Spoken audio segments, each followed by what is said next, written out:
నమస్కారం. S9 city news కు స్వాగతం. ఈ రోజు వార్తల్లోని ముఖ్యాంశాలు. అనధికారిక లేఅవుట్లను రెగ్యులరైజేషన్ చేసుకోవాలి. Municipal commissioner Yesubabu. Tadepalligudem railway station అభివృద్ధి పనులను పరిశీలించిన అడిషనల్ డివిజనల్ ఫైనాన్షియల్ మేనేజర్.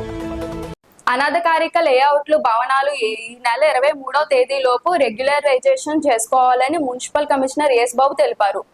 సోమవారం తాడేపల్లిగూడెం పురపాలక సంఘ కార్యాలయంలో ఆయన మీడియాతో మాట్లాడారు. తదుపరి వచ్చే దరఖాస్తులు తిరస్కరించబడతాయని, ప్రజలు ఈ అవకాశాన్ని వినియోగించుకోవాలని కమిషనర్ యేసుబాబు కోరారు.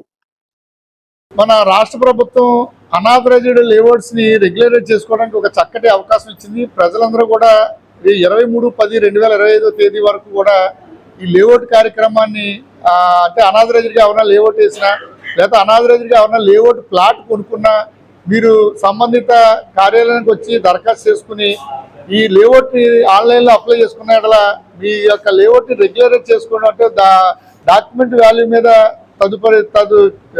తగు విధంగా రుసుము చెల్లించి రెగ్యులరైజ్ చేసుకోవడానికి మంచి అవకాశం ఇచ్చింది కనుక ఈ అవకాశాన్ని ప్రజలందరూ కూడా వినియోగించుకోండి. ఇది లాస్ట్ ఛాన్స్ 23/10/2025 వరకు మాత్రమే, అంటే ఈ నెల అక్టోబర్ 23, 2025 వరకు మాత్రమే అవకాశం ఇచ్చింది. ఈ అవకాశం లోపు మీరు దరఖాస్తు చేసుకుని లేఅవుట్ రెగ్యులరైజ్ చేసుకోవడం లేదా లేఅవుట్ ప్లాన్లో రెగ్యులరైజ్ చేసుకోవడం జరిగి ఉండాలి.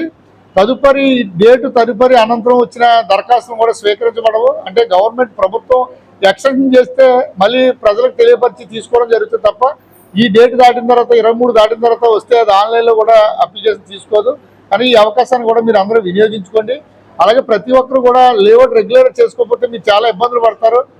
వచ్చే కాలంలో అంటే లేఅవుట్ రెగ్యులర్ చేయకపోతే దాన్ని ఆ లేఅవుట్ని కూడా రద్దుపరిస్తే అవకాశాలు ఉంటాయి. తర్వాత మీ ఇండ్లు కూడా అనాథరైజ్డ్ కన్స్ట్రక్షన్స్ డీవియేషన్స్ ఏమైనా ఉంటే వాటిని కూడా BRS అనే బిల్డింగ్ రెగ్యులేషన్ స్కీమ్ ఒకటి వచ్చే అవకాశం ఉంది. ప్రభుత్వం జారీ చేస్తారు జీవో ఇచ్చిన తర్వాత ఇది కూడా రెగ్యులరైజ్ చేసుకోవడానికి మంచి అవకాశాన్ని ప్రభుత్వం కల్పిస్తుంది కనుక ప్రజలందరూ కూడా వివిధ బిల్డింగ్ యజమానులు అందరూ కూడా లేఅవుట్ యజమానులు అందరూ కూడా ఈ అవకాశాలను వినియోగించుకుని మీరు సక్రమంగా మంచి ఇల్లు కట్టుకుని ఆనందంగా జీవితం గడపడానికి మంచి ఛాన్స్ కనుక ఈ అవకాశాన్ని వినియోగించుకుని పురపాలక సంఘ అభివృద్ధికి కూడా తోడ్పడాలని కోరుతూ ఇట్లు కమిషనర్ తాడేపల్లిగూడెం పురపాలక సంఘం. తాడేపల్లిగూడెం రైల్వే స్టేషన్ సౌకర్యాలపై బుధవారం రైల్వే కమిటీ సభ్యులు సమావేశం నిర్వహించారు. ఈ సమావేశంలో railway additional divisional financial manager Jahangir Pasha పాల్గొన్నారు. తాడేపల్లిగూడెం రైల్వే స్టేషన్ లో రైలు ఆవశ్యకతపై ప్రజాభిసేకరణ నిర్వహణపై అమృత సదన్ అనే కార్యక్రమాన్ని నిర్వహించారు. ఈ కార్యక్రమంలో railway additional divisional financial manager Jahangir Pasha పాల్గొని ప్రజాభిసేకరణ సేకరించారు. మున్సిపల్ మాజీ chairman Ethakota Tataji, zonal railway committee సభ్యుడు రవికుమార్ అగర్వాల్ మాట్లాడుతూ వందే భారత్, అటార్సీ, వోకా, అరుణాచలం రైళ్ల ఆవశ్యకతను వివరించారు. గౌరవనీయులు రవి అగర్వాల్ వచ్చి సార్ని దీనిలో భాగంగా విజయవాడ డివిజన్లో ఆల్మోస్ట్ 20 స్టేషన్లని ఐడెంటిఫై చేయడం జరిగింది. దానిలో తాడేపల్లిగూడెం స్టేషన్ కూడా ఒకటిగా ఉండడం నాకు ఎంతో ఆనందంగా ఉంది. మీ అందరికీ ఈ అమృత్ భారత్ స్టేషన్లో తాడేపల్లిగూడెం తీసుకురావడం నా శుభాభివందనలు తెలియజేస్తున్నాను. ముఖ్యంగా సో ఇక్కడ ఇప్పుడున్న స్టేషన్ బిల్డింగ్ చాలా ఏళ్ల కింద కట్టింది. అయితే దీన్ని మా రైల్వే శాఖ చూసి దీన్ని ఎలాగైనా డెవలప్ చేయాలి, మనకు వచ్చే ముందు తరానికి మంచి ఒక బిల్డింగ్ కానీ, ఒక ఫెసిలిటీ కానీ, ఒక ఇమ్యూనిటీస్ కానీ ఇవ్వాలని ఆలోచించి ముందు చూపుతో దీన్ని అమృత్ భారత్ స్టేషన్లో తీసుకురావడం జరిగింది. దాదాపు 20 నుంచి 30 కోట్ల రూపాయల ఫండ్స్ దీనికి అలొకేట్. సో వర్క్స్ జరుగుతున్నాయి. ఇందులో ముఖ్యంగా కానీ పబ్లిక్ సజెషన్స్ అని పిలవడం జరిగింది. దీంట్లో మెయిన్ ముఖ్యంగా మన ఛాంబర్ ఆఫ్ కామర్స్ మొదటి నుంచి కూడా రైల్వే డెవలప్మెంట్ కోసం లాస్ట్ 30-40 ఇయర్స్ నుంచి రెగ్యులర్ ఫాలోఅప్లో ఉన్నారు. రిప్రజెంటేషన్ ఇచ్చిన దాంట్లో ఫస్ట్గా మనం తాతయ్య గారు చెప్పినట్టు 2 టౌన్ సైడ్ ఓపెనింగ్ లేకపోతే పబ్లిక్ చాలా ఇబ్బంది పడుతున్నారు. అదేను మెయిన్లీ రైల్వే ట్రాక్ క్రాస్ అవుతున్నారండి. దీనివల్ల యాక్సిడెంట్ జరుగుతున్నాయి చాలా వరకు. అది కూడా కవర్ చేయడానికి 2 టౌన్ ఓపెనింగ్ అవసరం అండి. ఈ 12 మీటర్ FOP కట్టారు. FOP కట్టినప్పుడు టీఆర్ఎస్ అనేది లెటర్ వచ్చింది మాకు, FOPని కనెక్ట్ చేస్తూ 2 టౌన్ సైడ్ ఓపెన్ చేస్తున్నామని. But second 2 town side open చేస్తున్నాం FOP అని. బట్ మళ్ళీ ఏంటంటే లాస్ట్ టైం గడిచేది సినిమా గారితో మాట్లాడినప్పుడు ఇక్కడ కాదు పోస్ట్ ఆఫీస్ లైన్లో కొత్త బ్రిడ్జ్ కడుతున్నాం అన్నారు. ఇది వేస్టేజ్ ఆఫ్ మనీ. ఇక ఉన్నదాన్ని ఎక్స్చేంజ్ చేయడం వదిలేసి కొత్త బ్రిడ్జ్ కడతా ఉంటే రైల్వే మనీ వేస్ట్ అయిన ఒకటే, మన పబ్లిక్ మనీ వేస్ట్ అయిన ఒకటే. మరి రిక్వెస్ట్ అంటే ఉన్న 12 మీటర్ ఎఫ్ఓబీనే 2000 ఎక్స్చేంజ్ చేశారనుకోండి, ఏలూరు టౌన్ ఎలాగే ఉందో అలాగా 2000 అటు దిగి స్టేషన్లో రావడానికి ఉంటుంది, స్టేషన్ బయటికి వెళ్ళడానికి ఉంటుందండి. ఆల్ ది వే టౌన్ తిరుగుతుంది. దానివల్ల టౌన్లో ట్రాఫిక్ కూడా కంజెషన్ తగ్గుతుంది, దానివల్ల స్టేషన్ కూడా లోడ్ తగ్గుతుంది. సో ట్రైన్ స్టాపేజెస్ గురించి తాడేపల్లిలో మేజర్ టౌన్ ఎన్ఐటి ఉందండి, హార్టికల్చర్ యూనివర్సిటీ ఉంది, మేజర్ ఎడ్యుకేషన్ సెంటర్స్ ఉన్నాయి. ఇన్ని సెంటర్స్ ఉంటే ఉన్నాయనుకో 40 ట్రైన్స్ వాగుతాయి అన్నారు. మెయిన్ అడిగిందంటే గరీబ్ రథ్ ఎక్స్ప్రెస్ ఉంటుంది. ప్రీ కోవిడ్ హాల్ట్ ఉండేదండి, గరీబ్ రథ్ అండి.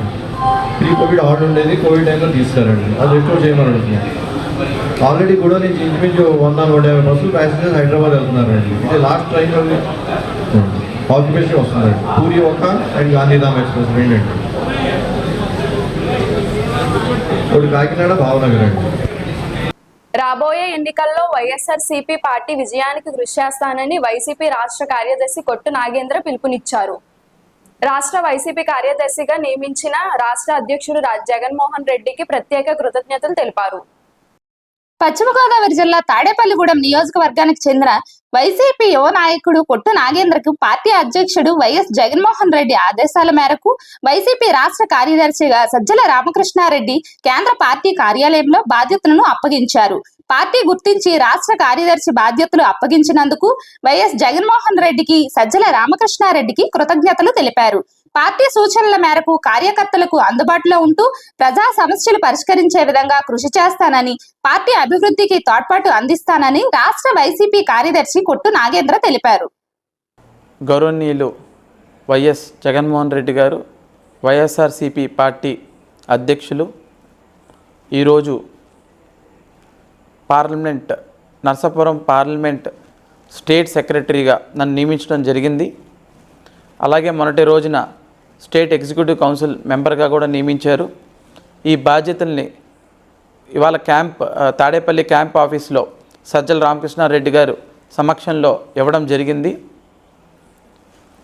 ఈ సందర్భంగా ప్రతి క్యాడర్ని, ప్రతి యువతని, ప్రతి కార్యకర్తని నేను వాళ్ళు వెన్నుదండలుగా అండగా ఉంటూ జరిగినా కూడా పూర్తిగా యూత్కి నేను అండదండలుగా నుంచుని పార్టీ గెలుపు వైపు నేను పనిచేయడం జరుగుద్దని ఈ సభాముఖంగా తెలుపుతూ, అలాగే ఈ పదవులు రావడానికి కారణమైన పెద్దలందరికీ కూడా హృదయపూర్వకంగా ధన్యవాదాలు తెలుపుతున్నాను.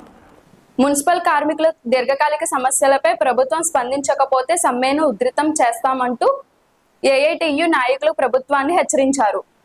తాడేపల్లిగూడెం మున్సిపల్ కార్యాలయం గాంధీ మండపం వద్ద బుధవారం మున్సిపల్ కార్మికులు ఏఐటియుసి నాయకుల ఆధ్వర్యంలో నిరసన కార్యక్రమం చేపట్టారు. నిరసనలో భాగంగా దీర్ఘకాలిక సమస్యల వినతి పత్రంను గాంధీ విగ్రహానికి అందించారు. ప్రభుత్వం స్పందించకపోతే దశల వారీగా సమ్మెను ఉధృతం చేస్తామని తెలిపారు.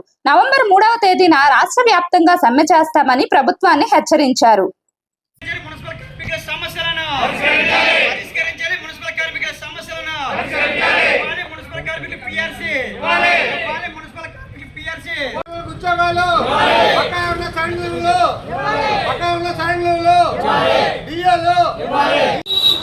రాష్ట్ర వ్యాప్తంగా మున్సిపల్ కార్మికులు 3వ తారీఖు నుంచి సమ్మె చేయడానికి సమ్మె నోటీస్ ఇచ్చి ఉన్నారు. ఆ సమ్మె నోటీసులో భాగంగా ఇవాళ గాంధీ గారికి వినతి పత్రం ఇస్తున్నాం అన్ని చోట్ల. మరి ఎప్పటి నుంచో కార్మిక సమస్యలు మీద పోరాటాలు చేస్తున్న కార్మిక సమస్యలన్నీ అలాగే ఉన్నాయి. 12వ పిఆర్సీ ప్రకటించలేదు. కనీసం 12వ పిఆర్సీ ప్రకటించి 30% ఐఆర్ వెంటనే విడుదల చేయాలని, అలాగే చనిపోయిన రిటైర్డ్ అయిన కార్మికులు అవుట్సోర్సింగ్లో ఉన్నాయి, పర్మనెంట్లో ఉన్నాయి, వాళ్ళ స్థానాల్లో వాళ్ళ పిల్లలకు ఉద్యోగాలు వెంటనే ఇవ్వాలని, మరి మున్సిపల్లో పేరుకుపోయిన సమస్యలన్నింటినీ పరిష్కరించాలని సమ్మెకి వెళ్ళడానికి నిర్ణయించుకున్నారు. ఏం చేతంటే ఇవాళ కనీస వేతనం 26,000 రూపాయలైన కాంట్రాక్ట్ కార్మికులకు వెంటనే పరిష్కరించి వాళ్ళకు కూడా ఆ సమస్యను తీర్చాలని, మరి ఇవాళ రాష్ట్రంలో మున్సిపాలిటీలో చాలా చోట్ల సమస్యలు పెరిగిపోయి ఉన్నాయి. కార్మిక సమస్యలను పట్టించుకుని అలాగే ఊళ్ళు పెరిగిపోయినాయి, బాగా పట్టణాలు అభివృద్ధి చెంది విస్తృతంగా వ్యాపించబడ్డాయి. పట్టణాలు దరిదాపు 10-15 కిలోమీటర్ల దూరంలో రౌండప్లో ఉన్నప్పుడు ఎప్పుడో పూర్వం నాటి కార్మికులు ఉన్నారు కాబట్టి వెంటనే పారిశుధ్య కార్మికుల సంఖ్య పెంచాలని డిమాండ్ చేస్తున్నాం. ఏం చేద్దంటే ఈ కార్మికుల మీద పని భారం ఎక్కువైపోతుంది. ఆ ఒత్తిడి తట్టుకోలేక చాలామంది కార్మికులు చనిపోతున్నారు. ఆ పని చేయలేక, తిరగలేక, పరిగెట్టలేక వాళ్ళ కూడా అప్పచెప్పిన పని చేయకపోతే ఏమో అధికారులు వీళ్ళని శిక్షార్హులు చేస్తున్నారు. నువ్వు చేయలేదు, అక్కడ ఆ వార్డులో అన్ని పోగులు ఎత్తలేదు, అన్ని చోట్ల తీయలేదని. ఇవాళ మరి అపార్ట్మెంట్ వెళ్ళిపోయినాయి, ఇవాళ ఊరు పెరిగిపోయింది. మరి ఇంత ఊర్లో ఈ జనంతోనే ఉద్యోగాలు చేయించాలంటే చాలా కష్టంగా ఉంది. రిటైర్డ్ అయిన వాళ్ళు కానీ చనిపోయిన వాళ్ళు ఉద్యోగాల్లో తీసుకోవట్లేదు. అలాగే ఈ పారిశుధ్య కార్మికులకు కూడా ఈ కాంట్రాక్ట్ కార్మికులకి, అవుట్సోర్సింగ్ కార్మికులకి 62 సంవత్సరాలు చేయాలని, 60 సంవత్సరాల నుంచి 62 సంవత్సరాలు వాళ్ళు కూడా 62 సంవత్సరాలు చేసుకునే దిశగా ప్రభుత్వం జీవో ఇవ్వాలని, ఇలాంటి సమస్యలన్నిటి మీద కూడా ఇవాళ 3వ తారీఖు నుంచి సమ్మె చేయదలుచుకుంటున్నాం. అలాగే 17-18 తారీఖుల్లో ఇక్కడ మన ఊళ్ళో మరి రాష్ట్ర వ్యాప్తంగా ఏఐటీసీ మహాసభలు జరుగుతున్నాయి. ఆ సభల్లో ఇవాళ మరి ఈ సమస్యల మీద, మున్సిపల్ సమస్యల మీద కానీ, భవన నిర్మాణ కార్మికుల సమస్యల మీద, కాలయ మున్సిపాలిటీలో జరిగే వివిధ పనులు చేస్తున్న పారిశుద్ధ్య కార్మికులు, వివిధ భాగాల్లో పనిచేస్తున్న కార్మికుల సమస్యలు పరిష్కరించాలని రాష్ట్ర వ్యాప్తంగా ఆందోళన పోరాటాలు ఎవడొచ్చారు. దానిలో భాగంగా ఈరోజు రాష్ట్ర వ్యాప్తంగా ఈ సమస్యల మీద, మున్సిపల్ కార్మికుల సమస్యలపై గాంధీ గారికి వినతిపత్రం ఇమ్మన్నారు. అదే వివిధ రూపాల్లో కార్యక్రమం చేయమని నవంబర్ 3వ తేదీ నుంచి దీర్ఘకాలిక సమస్యలు పరిష్కరించాలని కోరుతూ ఏఐటీసీ ఆధ్వర్యంలో నిరవధిక సమ్మె చేయడానికి సిద్ధపడుతున్నాం. ఆ తరుణంలో ఈ రోజున కార్యక్రమం చేస్తూ ఉన్నాం. ప్రభుత్వం మారుతున్నప్పటికీ ఏదైతే మున్సిపాలిటీలో పనిచేస్తున్న కార్మికుల జీవితాలు మాత్రం యథావిధిగానే కొనసాగుతూ ఉన్నాయి. చాలా ఇబ్బందులు పడుతున్నారు.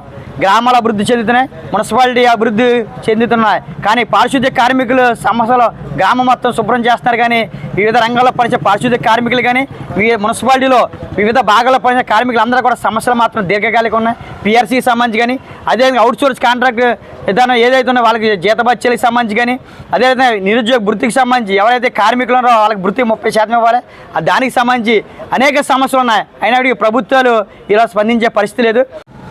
AP municipal workers union AITUC ఆధ్వర్యంలో మున్సిపల్ పారిశుధ్య కార్మికులు రాష్ట్ర వ్యాప్తంగా దశల వారి పోరాటం పెట్టాం. ఎందుకంటే పర్మనెంట్ కార్మికులకి ఐఆర్ ఇవ్వాలని, పిఆర్సీ విడుదల చేయాలని, ఆగిపోయిన సరెండర్ లెవెల్ బకాయి ఉన్న సరెండర్ లెవెల్ ఇవ్వాలని, డిఏలు బకాయి ఉన్న డిఏలు ఇవ్వాలని, అలాగే పర్మనెంట్ వర్కర్లు చనిపోయిన పిల్లలకి ఉద్యోగాలు ఇవ్వాలని, వాళ్ళకి ఎక్స్గ్రేషియా, పెన్షన్ సదుపాయం అన్నీ కల్పించాలని, అలాగే కాంట్రాక్ట్ వర్కర్లు 60 సంవత్సరాలు అయిన తర్వాత ఆప్కాస్ట్ నుండి డిలీట్ చేస్తున్నారు. వాళ్ళు పిల్లలు కూడా దానికే నమ్ముకొని జీవిస్తున్నారు కాబట్టి వాళ్ళ పిల్లలకు కూడా ఉద్యోగాలు ఇవ్వాలని, వాళ్ళు చనిపోయిన తర్వాత లేకపోతే రిటైర్మెంట్ అయిపోయిన తర్వాత వాళ్ళకి కూడా గ్యాడ్ డ్యూటీ ప్రకారంగా ఏదైనా ఒక సదుపాయం గవర్నమెంట్ కల్పించాలని, అలాగే పారిశుధ్య కార్మికులు వాళ్ళ ఆరోగ్యం పాడు చేసుకొని పట్టణాన్ని, పల్లెల్ని, నగరాల్ని శుభ్రం చేస్తూ వాళ్ళ జీవనోపాధి గడుపుతున్నారు. ఇది ప్రభుత్వం, ప్రజలు, అధికారులు అందరూ గుర్తించి మా న్యాయమైన కోరికలు ఈ దశల వారి పోరాటం ఎందుకు పెట్టామంటే ప్రభుత్వానికి చాలాసార్లు మా మొరని విన్నపించాం. అయినా ప్రభుత్వం చాప కింద నీరులాగా ఉంది కాబట్టి పారిశుధ్య కార్మికుల విషయంలో ఏమీ పట్టించుకుంటలేదు. ప్రభుత్వం పట్టించుకున్నప్పుడు మేము వచ్చే నెల 3వ తారీఖున సమ్మెగా బాటలో ముందుకు సాగుతామని ప్రభుత్వానికి ముందే తెలియజేస్తున్నాం. పారిశుధ్య కార్మికుల సమస్యలు పరిష్కరించమని. ఇది ప్రభుత్వం, అధికారులు, రాజకీయ నాయకులు, ప్రజలు కూడా గుర్తించి పారిశుధ్య కార్మికులు కోరిన కోరికలు న్యాయమైన కోరికలని మా అందరికి సపోర్ట్ చేస్తారని ఈరోజు గాంధీ గారికి వినతిపత్రం వేస్తూ అందరికీ తెలియపరుస్తున్నాం. ఈ వార్తలు ఇంతటితో సమాప్తం.